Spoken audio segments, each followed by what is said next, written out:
Cylinder ಮಾತ್ರ ಎತ್ಕೊಳ್ಳಿ ಅಂತ ಹೇಳಿದ್ರು. ಇದು ಒಂದು ಮಾತು ಅವ್ರ ಬಾಯಿಂದ ಬಂದೈತೆ. ಯಾಕಂದ್ರೆ ಬಂದಿರೋರು ಅವ್ರ ಜೀವ ಬಹಳ ಮುಖ್ಯ, ಇಲ್ಲಿ ಇರೋ ಜನವ್ರದ್ದು ಮುಖ್ಯ ಅಲ್ಲ. ಬರೇ ಬಾಂಗ್ಲಾದೇಶ್ಗೂ ನಮಗೂ ಏನು ಸಂಬಂಧ ಇಲ್ಲ. ನಮ್ಮ ನಟ ಡಾಕ್ಟರ್ ರಾಜ್ಕುಮಾರ್ ಸಾಹೇಬ್ರದ್ದು ಒಂದು ಹಾಡಿದೆ, ಹುಟ್ಟಿದರೆ ಕನ್ನಡ ನಾಡಲ್ಲಿ ಹುಟ್ಟಬೇಕು, ಮೆಟ್ಟಿದರೆ ಕನ್ನಡ ಮಣ್ಣಲ್ಲಿ ಮೆಟ್ಟಬೇಕು. ಆ ಹಾಡು ಎನಿ ಟೈಮ್ ಕೇಳ್ತೀನಿ. ಇಲ್ಲಿರೋಗೇನೆ ಕೇಳಿ ಕೇಳಿ ಒಳಗ್ ಕಳಿಸ್ತಾವ್ರೆ. ಜಮೀರ್ ಅಹಮದ್ ಖಾನ್ ಮತ್ತೆ ನಮ್ಮ DCM ಬಂದಿದ್ರು, ಹಗ್ಗ ಹಾಕಿಲ್ಲ. ಈಗ BJPನವ್ರು ಬಂದವ್ರ ಅಂತ ಹೇಳ್ಬಿಟ್ಟು ಹಗ್ಗ ಹಾಕಿದ್ರು ಕಂಬಕ್ಕೂ. ಮತ್ತೆ ಇಲ್ಲಿ ಒಳಗಡೆ ಬರೋ ದಾರಿಗೆ ಹೌದು ಸರ್, ಅವ್ರ ತಮ್ಮ ಬಂದ್ರು, ಅವ್ರ ಅಣ್ಣ ಬಂದ್ರು, ಅವ್ರ ಮಕ್ಕಳಾಯ್ತು.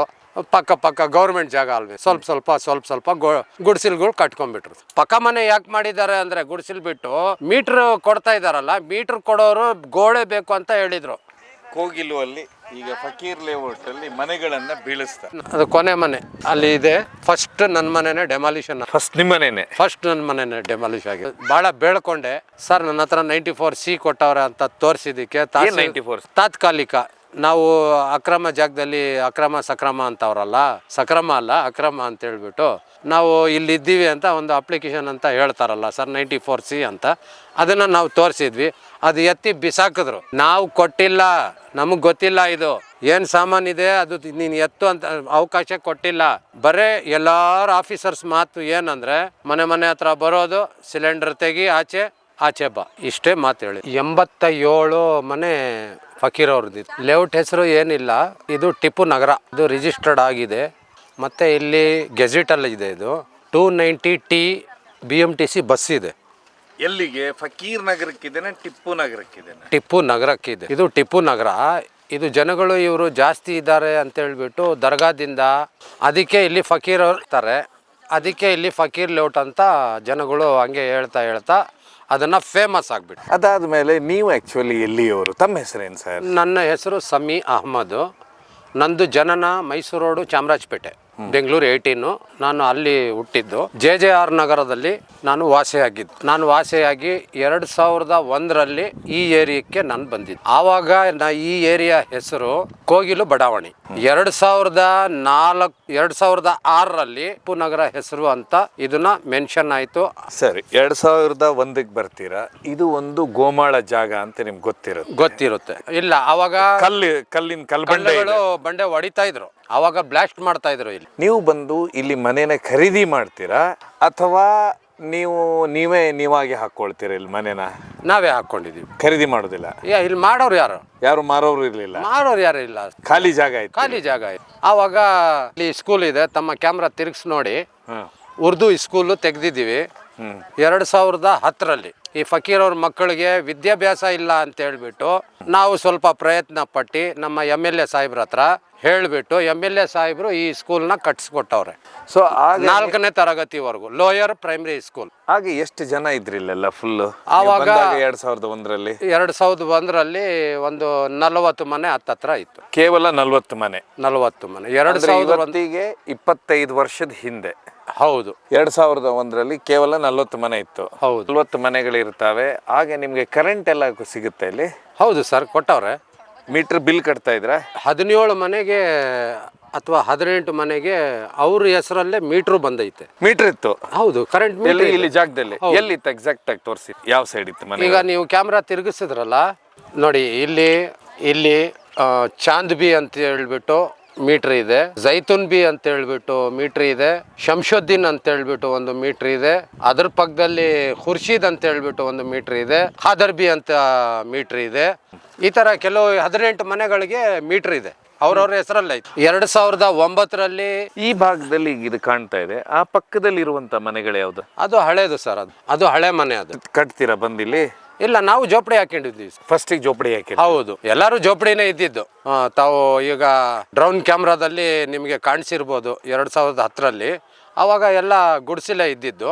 ಈಗ ಜನಗಳು, ಈಗ ಸಂಘಗಳು ಬಂದದಲ್ಲ, ಈ ಸಂಘದವ್ರು ಬಂದು ಇಲ್ಲಿ 30,000, 50,000, 60,000 ಅಂತ ಹೇಳ್ಬಿಟ್ಟು ಇಲ್ಲಿ ಸಂಘ ಕೊಟ್ಟವ್ರೆ. ಅದೇ ಸಂಘಗಳು ಫೈನಾನ್ಸ್ ಆ ಸಂಘದವ್ರು ಕೊಟ್ಟಿರೋದಕ್ಕೆ ಅವ್ರ ಹತ್ರ ಕಾಸು ತಗೊಂಡು ಸ್ವಲ್ಪ ಕಾಸು ಹಾಕಿ ಗೋಡೆಗಳು ಹಾಕಿ ಎಲ್ಲ ಪಕ್ಕಾ ಮನೆ ಮಾಡಿದ್ದಾರೆ. ಪಕ್ಕಾ ಮನೆ ಯಾಕೆ ಮಾಡಿದ್ದಾರೆ ಅಂದ್ರೆ, ಗುಡಿಸಿಲ್ ಬಿಟ್ಟು ಮೀಟರ್ ಕೊಡ್ತಾ ಇದಾರಲ್ಲ, ಮೀಟರ್ ಕೊಡೋರು ಗೋಡೆ ಬೇಕು ಅಂತ ಹೇಳಿದ್ರು. ಅದಕ್ಕೋಸ್ಕರ ಎಲ್ಲರೂ ಸ್ವಲ್ಪ ಗಟ್ಟಿ ಮನೆ ಸಾಲ ಪಾಲ ಮಾಡಿ ಹಾಕ್ಕೊಂಡಿದ್ದಾರೆ. ಮತ್ತು ನೀರು ವ್ಯವಸ್ಥೆ ಇದೆ, ಅಲ್ಲಿ ವಾಟರ್ ಫಿಲ್ಟರ್ ಇದೆ, ಅದು ನಮ್ಮ ಕೃಷ್ಣ ಬೈರೇಗೌಡ ಸಾಹೇಬ್ರನ್ನೇ ಹಾಕಿರೋದು. ಅದು ಗೌರ್ಮೆಂಟ್ ಸ್ಕೂಲ್ ಕಟ್ಟವ್ರೆ, ಇಲ್ಲಿ ಮಕ್ಕಳೆಲ್ಲ ಅಲ್ಲೇ ಓದೋದು.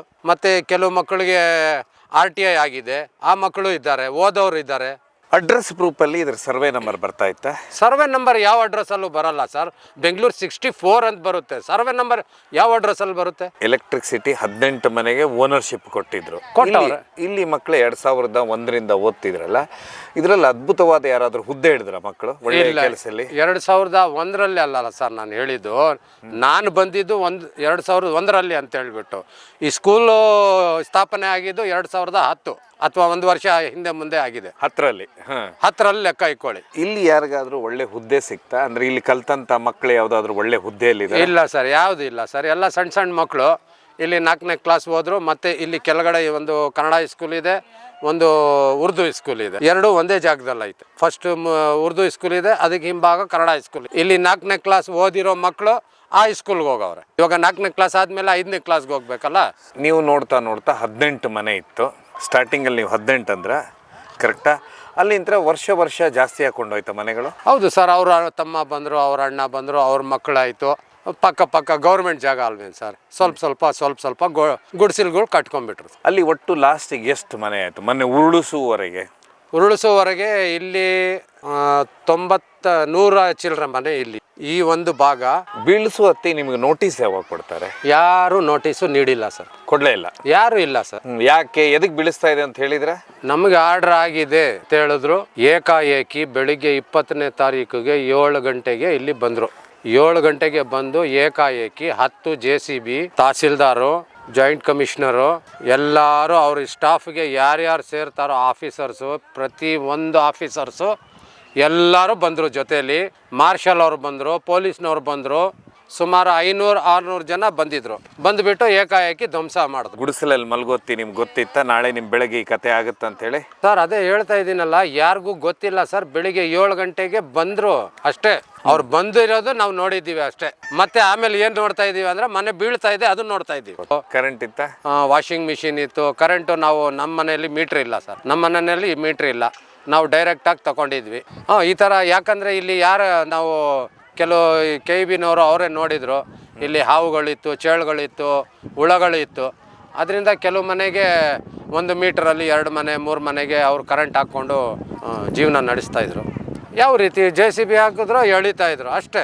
ಯಾವ ಸಾಮಾನು ಎತ್ತಕ್ಕೆ ಅವಕಾಶ ಕೊಟ್ಟಿಲ್ಲ. ಸಿಲಿಂಡರ್ ಮಾತ್ರ ಎತ್ಕೊಳ್ಳಿ ಅಂತ ಹೇಳಿದ್ರು. ಇದು ಒಂದು ಮಾತು ಅವ್ರ ಬಾಯಿಂದ ಬಂದೈತೆ. ಯಾಕಂದರೆ ಬಂದಿರೋರು ಅವ್ರ ಜೀವ ಅಷ್ಟು ಬಹಳ ಮುಖ್ಯ, ಇಲ್ಲಿ ಇರೋ ಜನವ್ರದ್ದು ಮುಖ್ಯ ಅಲ್ಲ. ಆ ಮಾತು ಒಂದು ಅವ್ರ ಬಾಯಿಂದ ಬಂದು ಸಿಲಿಂಡರ್ ಆಚೆ ತೆಕ್ಕೊಳ್ಳಿ ಅಷ್ಟೇ. ಬೇರೆ ಸಾಮಾನು ನೀವೇನು, ನಿಮ್ಮ ಮಕ್ಕಳು ಇದ್ದಾರಾ, ನಿಮ್ಮ ಮಕ್ಕಳು ಪುಸ್ತಕ ಇದೆಯಾ, ನಿಮ್ಮ ಮಕ್ಕಳದು ಯೂನಿಫಾರ್ಮ್ ಇದೆಯಾ, ನಿಮ್ಗೇನು ವಸ್ತು ಬೇಕು ನೀವು ಧರಿಸ್ಕೊಳ್ಳೋದಕ್ಕೆ.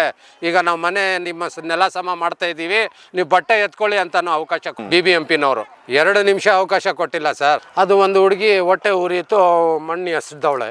ಹೊಟ್ಟೆ ಉರಿತಲ್ಲ ಸರ್. ಕಷ್ಟಪಟ್ಟು ಸಾಲ ಮಾಡಿ ಎಲ್ಲರೂ ಒಂದೇ ಸರಿ ಬಂದು ನಮ್ಮ ಮನೆ ಧ್ವಂಸ ಮಾಡ್ತಾವ್ರ ಅಂದ್ರೆ ಹೊಟ್ಟೆ ಉರಿಯಲ್ವನ್ ಸರ್? ಯಾರೇ ಆಗ್ಲಿ, ಅದು ಹೊಟ್ಟೆ ಉರಿದೇ ಉರಿತದಲ್ಲ ಸರ್. ನಮ್ದು ಹೊಟ್ಟೆ ಉರಿತಾ ಇದೆಯಲ್ಲ ಸರ್. ನಾವು ಸಾಲ ಪಾಲ ಮಾಡಿ ಮನೆ ಕಟ್ಟಿರೋದು.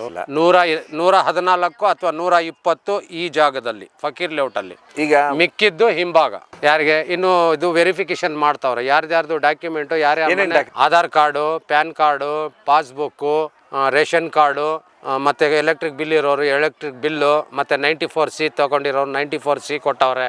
ಯಾರ್ಯಾರಿಗೆ ಏನೇನು ಅವ್ರ ಹತ್ರ ಆಧಾರ ಇದೆ ಅದೆಲ್ಲ ಕೊಟ್ಟು. ಇಲ್ಲಿ ಒಂದು ಬಹುದೊಡ್ಡ ಪ್ರಶ್ನೆ ಇವತ್ತು ವಿರೋಧ ಪಕ್ಷದವ್ರದ್ದು ಇರೋದು ಏನಂತ ಹೇಳಿದ್ರೆ, ಬಾಂಗ್ಲಾದೇಶಿಯರಿದ್ದಾರೆ ಅಂತ ಹೇಳಿ. ಯಾಕಂತ ಹೇಳಿದ್ರೆ ಅತಿ ಹೆಚ್ಚು ಬಾಂಗ್ಲಾದೇಶಿಯವರು ಇವತ್ತು ಬೆಂಗಳೂರಿಗೆ ಬರ್ತಾ ಇದ್ದಾರೆ. ಬೆಂಗಳೂರಿನ ಔಟ್ಸ್ಕರ್ಟ್ ಏರಿಯಾ ಅಂದರೆ ಬೆಂಗಳೂರಿನ ನೈಸ್ ರೋಡ್ ಇರ್ಬೋದು, ಇಲ್ಲ ರಿಂಗ್ ರೋಡ್ ಇರ್ಬೋದು, ಅಥವಾ ನಮ್ಮ ಈ ಭಾಗ ಎಲ್ಲ ಇರ್ಬೋದು. ಅಂತ ಹೇಳಿದ್ರೆ ಯಲಹಂಕ ಇರ್ಬೋದು. ಈ ರೀತಿ ಔಟ್ಸ್ಕರ್ಟಲ್ಲಿ ಇದೇ ರೀತಿ ನೀಲಿ ಕಲರ್ ಜೋಪಡಿ ಹಾಕ್ತಾ ಇದ್ದಾರೆ. ಅವರು ಎಲ್ಲ ಕಡೆನೂ ಹಾಕಿರ್ತಾರೆ. ಅವರು ಗುಜರಿ ಕಲೆಕ್ಟ್ ಮಾಡ್ತಾರೆ. ಹೌದು, ಗುಜರಿ ಕಲೆಕ್ಟ್ ಮಾಡೋತ್ತಿಗೆ ಅವರು ಎಲ್ಲಿ ಸರ್ಕಾರಿ ಬೇನಾಮಿ ಜಾಗ ಇದೆ ಅಲ್ಲಿಗೆ ಕೆಲವೊಂದು ಲೀಡರ್ಸ್ ಕರ್ಕೊಂಡು ಬಂದು ಏನ್ ಮಾಡ್ತಾರೆ ಜಾಗ ಮಾಡಿ ಕೊಡ್ತಾರೆ. ಜಾಗ ಮಾಡಿ ಕೊಟ್ಟ ನಂತರ ಅವ್ರ ಹತ್ರ 3,000-4,000 ಬಾಡಿಗೆ ತಗೊಳ್ತಾರೆ. ಈ ರೀತಿ ಬ್ಲೂ ಕಲರ್ ಹಾಕಿರ್ತಾರೆ ಅವ್ರು, ಜೋಪಡಿ ಕಲರ್. ಆ ನಂತರ ಏನ್ ಮಾಡ್ತಾರೆ, ಅವ್ರು ಇಲ್ಲಿದ್ದುಕೊಂಡನೆ ಆಧಾರ್ ಕಾರ್ಡ್ ಮಾಡಿಸ್ತಾರೆ. ಆಧಾರ್ ಕಾರ್ಡ್ ಮಾಡಿಸಿದ ನಂತರ ಅವ್ರು ತಮ್ಮ ಏರಿಯಾಗೆ ಬೇರೆ ಬೇರೆ ಏರಿಯಾಗೆ ಹೋಗ್ತಾರೆ, ಕರ್ನಾಟಕದಿಂದ ಕೊಡಗು ಗಿಡಗು ಕೆಲಸಕ್ಕೆ. ನಂತರ ಅವರು ಭಾರತದ ಸಿಟಿಸನ್ ಆಗ್ತಾರೆ ಅನ್ನುವಂಥದ್ದು ಈಗ ಬಹುದೊಡ್ಡ ಆರೋಪ. ಈ ಆರೋಪ ಎಲ್ಲಿ ದೊಡ್ಡ ಮಟ್ಟದಲ್ಲಿ ಏರಿದ್ರಿಂದ ಈಗ ಏನಾಗ್ಬಿಟ್ಟಿದೆ ಅಂದ್ರೆ ನಿಮ್ಮ ಲೇಔಟಿಗೆ ಅದೇ ಕುತ್ತಾಗಿರೋದು ಬಾಂಗ್ಲಾದೇಶಿಯರು. ನಿಮ್ಮ ಪ್ರಕಾರ ಇಲ್ಲಿ ಎಷ್ಟು ಬಾಂಗ್ಲಾದೇಶ್? ನಾನು ಒಬ್ಬರಿಗೂ ನೋಡಿಲ್ಲ ಸರ್ ಇನ್ನೂವರೆಗೂ. ಅಲ್ಲ, ಯಾಕಂದ್ರೆ ನಿಮಗೆ ಅವ್ರು ಬಾಂಗ್ಲಾದೇಶದವರಂತ ಯಾರು ಹೇಳುವುದಿಲ್ಲ. ಇಲ್ಲ ಸರ್, ಮಾತಲ್ಲೇ ಗೊತ್ತಾಗುತ್ತಲ್ಲ ಸರ್. ಹೇಗೆ ಗೊತ್ತಾಗುತ್ತೆ? ಇವಾಗ ಮಾತಾಡ್ತಾರಲ್ಲ ಅವರು, ನಮ್ಮ ಕನ್ನಡ ಆಗಲಿ ಹಿಂದಿ ಆಗಲಿ, ಬಾಂಗ್ಲಾದೇಶ್ನವ್ರಿಗೆ ಸಡನ್ನಾಗಿ ನಾನು ಇವಾಗ ತಮಿಳ್ನಾಡಿಗೆ ಹೋಗ್ಬಿಟ್ಟು ತಮಿಳ್ ಮಾತಾಡಿ ಅಂದರೆ ಬರಲ್ಲ, ಕೇರಳದಲ್ಲಿ ಮಲಯಾಳಿದಲ್ಲಿ ಮಾತಾಡಿ ಅಂದರೆ ಮಾತಾಡೋಕ್ಕೆ ಬರಲ್ಲ ಸರ್. ಗೊತ್ತಾಗ್ಬಿಡುತ್ತೆ ಮನುಷ್ಯ. ನಾವು ಕೇಳ್ತೀವಲ್ಲ, ನೀನು ಎಲ್ಲಿರೋನಪ್ಪ ಅಂತೇಳಿ. ಯಾವಾಗ ಭಾಷೆ ಬರಲ್ಲ ಆವಾಗ ನಾವು ಕೇಳ್ತೀವಲ್ಲ, ಅಥವಾ ನಾನೇ ಮಾತಾಡಲಿ. ಇವಾಗ ನಾನು ಬೇರೆ ಜಾಗದಲ್ಲಿ ಮಾತಾಡಿದ್ರೆ, ಇವಾಗ ಮಹಾರಾಷ್ಟ್ರದಲ್ಲಿ ಹೋಗಿ ನಾನು ಕನ್ನಡದಲ್ಲಿ ನೀನು ಎಲ್ಲವನೋ ಅಂತ ಕೇಳ್ತಾರೆ. ಈಗ ಬಾಂಗ್ಲಾದೇಶಿಯರು ಅಂದ ಕೂಡಲೇ ಅವ್ರ ಭಾಷೆ ಬೇರೆ ಅಲ್ವೇ ಮಾತಾಡ್ತಾರೆ, ಬಾಂಗ್ಲಾ ಮಾತಾಡ್ತಾರೆ. ನಮಗೆ ಬರಲ್ಲ. ನಿಮಗೆ ಬರೋದಿಲ್ಲಲ್ಲ. ನೀವು ಆ ರೀತಿ ಎಷ್ಟು ಜನ ನೋಡಿದ್ರ ಬಾಂಗ್ಲಾದೇಶದವ್ರು? ಇಲ್ಲ ಸರ್, ನಾವು ನೋಡಿಲ್ಲ. ನೋಡ್ಲೇ ಇಲ್ಲ. ನಮ್ಮ ಏರಿಯಾದಲ್ಲಿ ಯಾರಿಗೂ ನೋಡಿಲ್ಲ ನಾವು ಇನ್ನೂವರೆಗೂ. ನಾನು ಹೇಳ್ತಾ ಇದ್ದೀನಲ್ಲ, ಈಗ ಎಲ್ಲ ಓಪನ್ ಆಗಿ ಮೊನ್ನೆ ಬಂದಿದ್ರು ಲೀಡರ್ಸ್ ಎಲ್ಲ ಬಂದಾಗ ಸ್ಟೇಟ್ಮೆಂಟ್ ಹೇಳಿದ್ರು. ಕೇಳಿದೆ, ನಾನು ನೋಡಿದೆ ವಿಡಿಯೋದಲ್ಲಿ. ನೋಡಿದ್ರಲ್ಲ, ಬಾಂಗ್ಲಾದೇಶದವರು ವಿಪರೀತವಾಗಿ ಇಲ್ಲಿ ಇದ್ದಾರೆ ಅಂತ. ಹೌದು. ಆಗ ನಿಮಗೆ ಬಾಂಗ್ಲಾದೇಶದವರು ಇಲ್ಲಿವರೆಗೆ, ನೀವು 2001ರಲ್ಲಿ ಇದ್ದೀರಾ, ಎಷ್ಟು ಜನ ನಿಮ್ಮನ್ನ ಬಂದರು, ನಿಮ್ಮ ಕಣ್ಣಿಗೆ ಗುರುತು ಬಿದ್ದರು? ಈ ನಿಮಗೆ ನಾನು ಬೈಟ್ ಕೊಡ್ತಾ ಇದ್ದೀನಿ, ಇಲ್ಲಿವರೆಗೂ ನಾನು ಯಾರಿಗೂ ನೋಡಿಲ್ಲ. ಯಾಕಂದ್ರೆ ಯಾರೇ ಬಂದು ನಾನು ಬಾಂಗ್ಲಾದೇಶದವನು ಅಂತ ಹೇಳೋದಿಲ್ಲ ಸರ್. ನಾನು ನಿಮ್ಮ ಪ್ರಶ್ನೆ ಬಾಂಗ್ಲಾದೇಶದವನು ಅಂತ ಹೇಳೋದಿಲ್ಲ. ಅಂದ್ರೆ ಅವನು ದೇಶವನ್ನ ಬೇರೆ ದೇಶದಿಂದ ಅಕ್ರಮವಾಗಿ ಈ ದೇಶದ ಗಡಿ ದಾಟಿ ಭಾರತಕ್ಕೆ ಬರ್ತಾನೆ. ಬಂದಾದ ನಂತರ ಇವತ್ತು ಅತಿ ಹೆಚ್ಚು ಬೆಂಗಳೂರಲ್ಲಿ ಅತಿ ಹೆಚ್ಚು ಆಗ್ಬಿಟ್ಟಿದೆ. ಹೀಗಾಗಿ ಈ ಬಾಂಗ್ಲಾದೇಶ ಅನ್ನೋದು ಬಹುದೊಡ್ಡ ಸುದ್ದಿ ಆಗ್ಬಿಟ್ಟು. ಹೀಗಾಗಿ ನಿಮ್ಗೇನು ಅನ್ಸುತ್ತೆ ಇಷ್ಟು ದಿವಸ ನೋಡಿದವ್ರಿಗೆ? ನಾನೇನು ಹೇಳ್ತೀನಿ ಈ ಮಾತುಗಂದ್ರೆ, ಬಾರ್ಡರ್ ಎಲ್ಲಿದೆ ಸರ್? ಬಾರ್ಡರ್ನಲ್ಲಿ ಬಿಜೆಪಿ ಸರ್ಕಾರನವರೇ ಈ ಮಾತು ಎತ್ತುತ್ತಾ ಇರೋದು. ಸರ್ಕಾರ ಅಂದ್ರೆ ಬಾರ್ಡರ್ ಇರೋದು ಅಲ್ಲಿಂದ ವ್ಯವಸ್ಥೆ ಆದರೆ ಅಲ್ಲೇ ನೀವು ವ್ಯವಸ್ಥೆ ಮಾಡಿಲ್ಲ ಅಂದರೆ ಅದು ನಮಗೆ ಗೊತ್ತಿಲ್ಲ ಸರ್. ನೀವು ಬಾರ್ಡ್ರ್ ಇದೆ, ಅಲ್ಲಿ ಯಾರು ಕೆಲಸ ಮಾಡ್ತಾವ್ರೆ ಅವ್ರಿಗೆ ತಡೆ ಆಗಬೇಕು. ಅಲ್ಲಿಂದ ತಪ್ಪಿಸ್ಕೊಂಡು ಬಂದರೆ ಇಲ್ಲಿವರೆಗೂ ಬರೋದಕ್ಕೆ ಅವ್ರಿಗೆ ಚಾನ್ಸ್. ಅದಕ್ಕೆ ನಾವೇನು ಮಾಡೋಕ್ಕಾಗಲ್ಲ. ನಾವು ಅದೇ ಪ್ರಶ್ನೆ ನಾವು ಮಾಡ್ತಾ ಇರೋದು. ನಾವೇನು ಹೇಳ್ತಾ ಇದ್ದೀವಿ, ಇಲ್ಲಿ ಯಾರಿದ್ದಾರೆ, ID ಕಾರ್ಡ್ ಇದೆ, ID ಕಾರ್ಡ್ ಯಾವಾಗ ಇಶ್ಯೂ ಮಾಡಿದ್ದೀರಾ, ಆಧಾರ್ ಕಾರ್ಡ್ ಯಾವಾಗ ಇಶ್ಯೂ ಮಾಡಿದ್ದೀರಾ, ಆಧಾರ್ ಕಾರ್ಡ್ ಬೇರೆ ಊರಿಂದ ಯಾವಾಗ ಇಲ್ಲಿ ಟ್ರಾನ್ಸ್ಫರ್ ಆಗಿದೆ, ಕಂಪ್ಯೂಟರಲ್ಲಿ ಹಾಕಿ 2 ನಿಮಿಷದಲ್ಲಿ ಗೊತ್ತಾಗುತ್ತೆ. ತನಿಖೆ ಮಾಡಿ ನಂತರ ನೀವು ತೀರ್ಮಾನ ತಗೊಳ್ರಿ. ವಿರೋಧ ಪಕ್ಷ ನಡೀತಾ ಇರೋ ಪಕ್ಷ ನಾವು ಅದ್ರ ಬಗ್ಗೆ ಮಾತಾಡ್ತಾ ಇಲ್ಲ. ನಮಗೆ ಬೇಕಿಲ್ಲ. ನಮಗೆ ಏನು ಬೇಕಿದೆ, ನಮ್ಮ ಮನೆ ಹೋಗಿದೆ, ನಮಗೆ ಮನೆ ಕೊಡಿ. 2017ರಲ್ಲಿ ನಾವು ಪ್ರಧಾನಮಂತ್ರಿ ಮನೆ ಯೋಜನೆ ಇತ್ತಲ್ಲ, ಅಪ್ಲಿಕೇಶನ್ ಹಾಕಿದ್ದೀವಿ, ಅದು ನಮ್ಮ ಹತ್ರ ದಾಖಲೆ ಇದೆ. ಪ್ರಶ್ನೆಯಲ್ಲಿ ಬಹುದೊಡ್ಡ ಪ್ರಶ್ನೆ ಏನು ಬರ್ತಾ ಇದೆ ಅಂತ, ವಿಶೇಷವಾಗಿ ಇಲ್ಲಿಗಲ್ ಬಾಂಗ್ಲಾದೇಶೀಸು ಇಲ್ಲೇ ಮುಂದೆ ಬರ್ತಾ ಇಲ್ಲ ಮಾತಾಡೋದಕ್ಕೆ. ಅವರೆಲ್ಲೋ ಹಿಂದ್ಗಡೆ ನಿಂತ್ಕೊಂಡಿದ್ದಾರೆ. ತುಂಬಾ ಚೆನ್ನಾಗಿ ಕನ್ನಡ ಬರೋರು ಅಷ್ಟೇನೆ ಇಲ್ಲಿ ಮುಂದೆ ಬಂದಿದ್ದಾರೆ ಅನ್ನುವಂಥದ್ದು ಈ ದೊಡ್ಡ ಮಟ್ಟದ ಸುದ್ದಿ ಹರಡ್ತಾ ಇದೆ ಒಂದು ಕಡೆ. ಈಗ ನೀವು ಈ ಹೇಳ್ತಾ ಇರೋ ಮಾತಿಗೆ ಇಲ್ಲಿ ಯಾರು ಕುಂತಿದ್ದಾರೆ ಅವ್ರ ಹತ್ರ ಇವರು ಬಂದು ಮಾತಾಡ್ತಾ ಇಲ್ಲ. ಯಾರಿಗೋ ಅಲ್ಲಿಂದ ಕರ್ಕೊಂಡ್ಬಿಟ್ಟು ನಿಮ್ಮ ಪಾರ್ಟಿಯಿಂದ ಯಾರಾದ್ರೂ ಬಂದಿರಬೇಕು ಒಳಗೆ ನುಗ್ಗಿ ಇಲ್ಲಿಂದ ಮುಂದೆ ಮೇನ್ ಗೇಟ್ ಇಂದ ಹಗ್ಗ ಹಾಕ್ಬಿಟ್ಟವ್ರೆ. 2 ಸರಿ ಬಿಜೆಪಿನವ್ರು ಬಂದಿದ್ದಕ್ಕೆ ಹಗ್ಗ ಹಾಕಿದ್ದಾರೆ. ಯಾರಿಗೂ ಆಚೆಯಿಂದ ಬಿಡ್ತಾ ಇಲ್ಲ. ಮತ್ತೆ ಬೇರೆಯವನು ಎಲ್ಲಿ ಸರ್ ಬರ್ತಾನೆ? ಇಲ್ಲಿರೋರ್ಗೆನೆ ಕೇಳಿ ಒಳಗ್ ಕಳಿಸ್ತವ್ರೆ. ಜಮೀರ್ ಅಹಮದ್ ಖಾನ್ ಮತ್ತೆ ನಮ್ಮ DCM ಬಂದಿದ್ರು, ಹಗ್ಗ ಹಾಕಿಲ್ಲ. ಈಗ ಬಿಜೆಪಿನವ್ರು ಬಂದವ್ರ ಅಂತ ಹೇಳ್ಬಿಟ್ಟು ಹಗ್ಗ ಹಾಕಿದ್ರು. ಕಂಬಕ್ಕೂ ಮತ್ತೆ ಇಲ್ಲಿ ಒಳಗಡೆ ಬರೋ ದಾರಿಗೆ ಒಂದು ಗೇಟ್ ತರ ಹಗ್ಗ ಹಾಕಿ ಎಲ್ಲ ಪ್ರೊಟೆಕ್ಷನ್ ಕೊಟ್ಟಿದ್ರು. ಇವಾಗ ಅವ್ರು ಬಂದರು, ನಾನು ಬಂದು ಮಾತಾಡಿದ್ದಕ್ಕೆ ಆಯ್ತಪ್ಪ ನೀನು ಹೋಗು ಅಂತ ನನಗೆ ಕಳಿಸಿದ್ರು. ಅವ್ರು ನೇರವಾಗಿ ಕೆಳಗೆ ಬಂದರು. ಕೆಳಗೆ ಇರೋರಿಗೆ ಮಾತಾಡಿದ್ರು. ಅವ್ರಿಗೂ ಯಾರು ಹೇಳಿದಾರೋ ಏನೋ ಗೊತ್ತಿಲ್ಲ. ಈಗ ಎಲ್ಲ ಮೀಡಿಯಾದಲ್ಲಿ ಎಲ್ಲರಿಗೂ ಗೊತ್ತಾಗಿದೆ, ಬರೇ ಬಾಂಗ್ಲಾದೇಶ್ಗೂ ನಮಗೂ ಏನು ಸಂಬಂಧ ಇಲ್ಲ. ನಮ್ಮ ಕೆಲಸ ಏನು, ನಾವೇನಾಗಿದೆ, ನಮ್ಗೇನು ಬೇಕು, ಈಗ ಏನು ಪರಿಸ್ಥಿತಿ ಇದೆ ಅದನ್ನು ಸಾಲ್ವ್ ಮಾಡಿ ಅಂತ ನಾವು ಕೇಳ್ತಾ ಇದ್ದೀವಿ. ನಾನು ನನ್ನ ಲೈಫಲ್ಲಿ ಜಾಸ್ತಿ ಡ್ರಿಂಕ್ಸ್ ಯಾವತ್ತೂ ಮಾಡಿಲ್ಲ, ಇನ್ನೂವರೆಗೂ ಸಾಯೋವರೆಗೂ ಮಾಡಲ್ಲ. ಫಿಲಮ್ಗಳು ನೋಡ್ತಿದ್ದೆ. ನನಗೆ ನಮ್ಮ ನಟ ಡಾಕ್ಟರ್ ರಾಜ್ಕುಮಾರ್ ಸಾಹೇಬ್ರದ್ದು ಒಂದು ಹಾಡಿದೆ, ಹುಟ್ಟಿದರೆ ಕನ್ನಡ ನಾಡಲ್ಲಿ ಹುಟ್ಟಬೇಕು, ಮೆಟ್ಟಿದರೆ ಕನ್ನಡ ಮಣ್ಣಲ್ಲಿ ಮೆಟ್ಟಬೇಕು. ಆ ಹಾಡು ಎನಿ ಟೈಮ್ ಕೇಳ್ತೀನಿ, ಬಹಳ ಇಷ್ಟ. ಈಗ ಇದರಲ್ಲಿ ಎರಡನೇ ಪ್ರಶ್ನೆ ಬಂತು ಅಂದ್ಕೊಳ್ಳೇನೆ, ಬಾಂಗ್ಲಾದೇಶ ಇರ್ಬೋದು ಸರ್. ಬಾಂಗ್ಲಾದೇಶಕ್ಕೂ ಸಂಬಂಧ ಇಲ್ಲ. 47ರಲ್ಲಿ ಮುಗೀತು ಕತೆ. ಅದು ನಾವು ಹುಟ್ಟಿರೋದು 66ರಲ್ಲಿ. ಇವಾಗ ನಾವು ದೇಶದಲ್ಲಿ ಇದ್ದೀವಿ, ಇಲ್ಲಿ ಹುಟ್ಟಿ ಇಲ್ಲಿ ಬೆಳೆದಿ ಇಲ್ಲೇ ನಮಗೆ ಮಣ್ಣು ಮಾಡೋದು. ನಾವು ಬೇರೆ ದೇಶಕ್ಕೆ ಹೋಗ್ತೀವಿ ಅಂದ್ರೆ ಟೂರ್ಗೆ ಮಾತ್ರ ಹೋಗ್ತೀವಿ, ಅದು ಪಾಕಿಸ್ತಾನ್ಗೆ ಯಾರು ಹೋಗಲ್ಲ, ಬೇಕೇ ಇಲ್ಲ ನಮಗೆ ನಾವು ಜಾಸ್ತಿ ಹೋಗೋದು ಎಲ್ಲಿ, ನಮ್ಮ ಜನಗಳು ಮಕ್ಕಾ ಮದೀನಾಗ ಹೋಗ್ತಾರೆ, ನಾವು ಹೋಗ್ತೀವಿ. ಅಲ್ಲಿ ಹೋದ್ರು ವೀಸಾ ಬೇಕು. ಈಗ ನಾನು ಅದೇ ನಿಮ್ಗೆ ಪ್ರಶ್ನೆದು ಒಂದು ಮಾತು ಹೇಳ್ತೀನಿ. ಬಾಂಗ್ಲಾದೇಶನವ್ರಿಗೆ ಇವಾಗ ನಾವು ಬಾಂಗ್ಲಾದೇಶ್ಗೆ ಹೋಗ್ಬೇಕು, ನಾವು ಹಂಗೆ ಹೋಗಕ್ಕಾಗುತ್ತಾ? ವಿತೌಟ್ ಪಾಸ್ಪೋರ್ಟ್ ಹೋಗಂಗಿಲ್ಲ. ಅವ್ರು ಬರೋದಿದ್ರು ವಿತೌಟ್ ಪಾಸ್ಪೋರ್ಟ್ ಬರಂಗಿಲ್ಲ. ಕದ್ದು ಮುಚ್ಚಿ ಬರ್ತಾವ್ರ ಅಂದ್ರೆ ಅದು ನೀವು ಬಾರ್ಡ್ರ್ ಹಾಕಿದ್ದೀರಾ, ಹಾಕ್ಬೇಕಲ್ಲ. ಬಾರ್ಡ್ರ್ ಇದೆ, ಅದರಲ್ಲಿ ತಪ್ಸ್ಕೊಂಡ್ ಬರ್ತಾ ಇದ್ದಾರೆ ಅಂದರೆ ಅದು ನಿಮ್ಮ ಮೇಲೇ ಬರುತ್ತೆ. ನೀವು ಮಾಡಿರೋದು ಮಾತಕ್ಕೆ ಅದು ನಿಮಗೆ ಬರುತ್ತಲ್ಲ ಸರ್. ನೀನು ಮುಸ್ಲಿಮು, ನೀನು ಹಿಂದೂ, ನೀನು ಕ್ರಿಶ್ಚಿಯನು ಇಲ್ಲ. ನಮ್ಮ ಸ್ವತಂತ್ರ ದೇಶ ಇದು ಡೆಮೋಕ್ರಸಿ. ಇಲ್ಲಿ ಎಲ್ಲ ಜಾತಿನವ್ರು ಇದ್ದಾರೆ.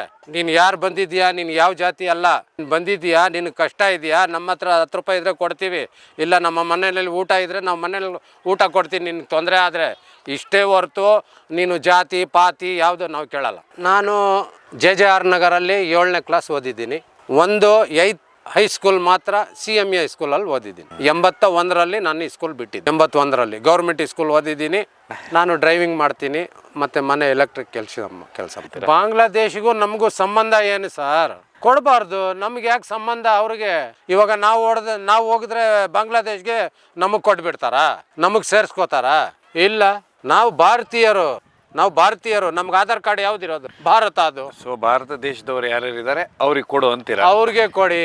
ಅವ್ರದ್ದು ಆಧಾರ್ ಕಾರ್ಡ್ ಇದೆ, ID ಕಾರ್ಡ್ ಇದೆ, ರೇಷನ್ ಕಾರ್ಡ್ ಇದೆ, ಅವ್ರಿಗೆ ಏನೇನ್ ಬೇಕು ಎಲ್ಲ ಇದೆ. ಅದು ವೆರಿಫಿಕೇಶನ್ ಮಾಡಿಬಿಟ್ಟು ಕೊಡಿ. ಇನ್ನೇನ್ ಮಾಡೋದು? ಇನ್ನೇನು ಹೇಳಕ್ ಆಗಲ್ಲ. ಇದೇ ಕೊನೆ ಮಾತು.